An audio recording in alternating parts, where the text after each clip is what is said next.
Siapa sangka, di masa damai seperti hari ini, suara perlawanan datang bukan dari rakyat biasa, bukan dari mahasiswa, bukan dari barisan oposisi, tapi dari mereka yang dulu pernah berdiri gagah dengan pangkat bintang di bahu, yang dulu berikrar menjaga republik ini dengan nyawa. Tapi kini mereka terbelah.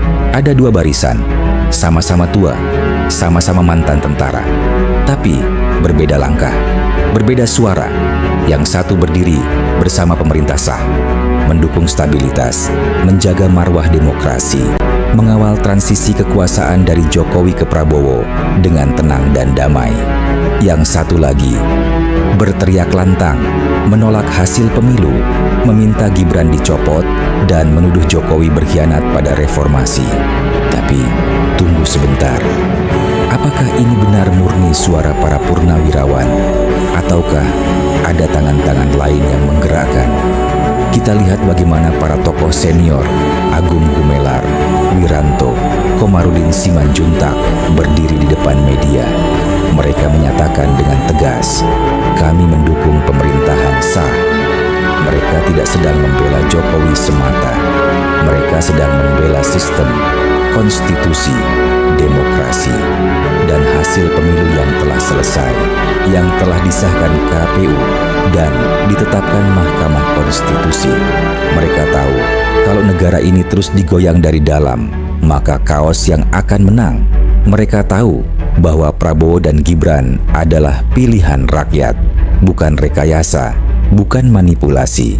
Dan lebih dari itu, mereka paham bahwa Jokowi bukan ancaman bagi demokrasi, tapi penjaga transisinya.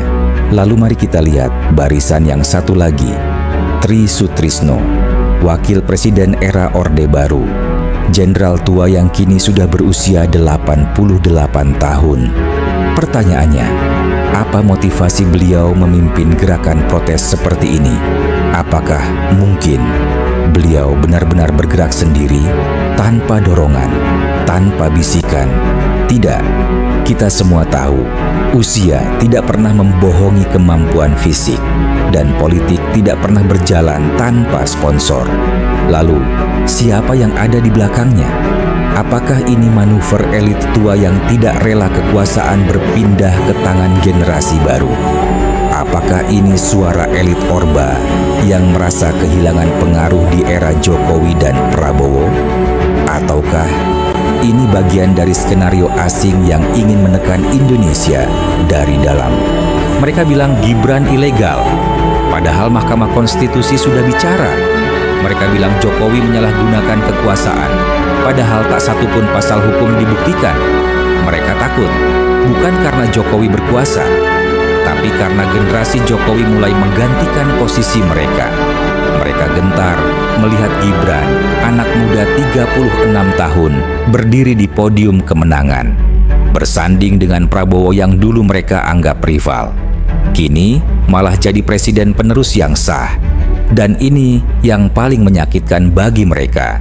Jokowi menang tanpa partai, tanpa backingan politik lama, dan dengan suara rakyat langsung. Apa yang dilakukan kelompok Tri Sutrisno berbahaya, bukan karena mereka punya kekuatan militer, tapi karena mereka sedang memanipulasi moralitas sejarah.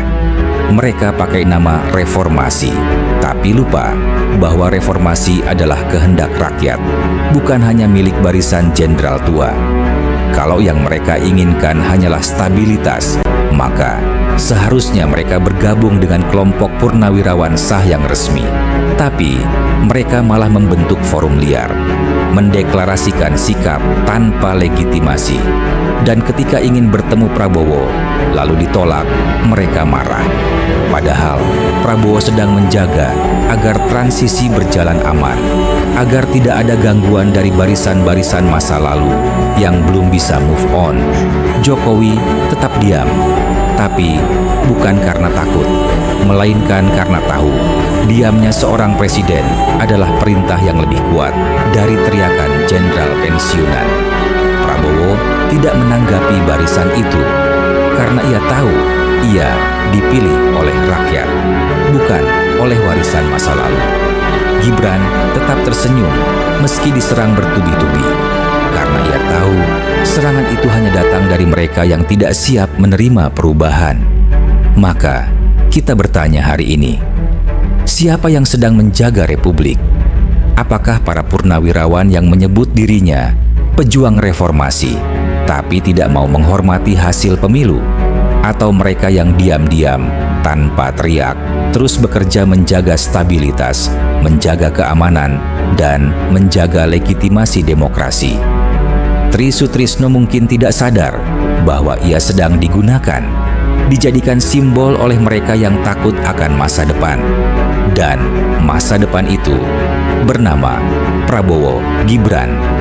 Inilah wajah demokrasi hari ini, yang muda mengambil alih, yang tua seharusnya menjadi penasehat, bukan oposisi bayangan. Di tengah gelombang masa lalu yang belum selesai, masa depan tetap berjalan dengan tenang.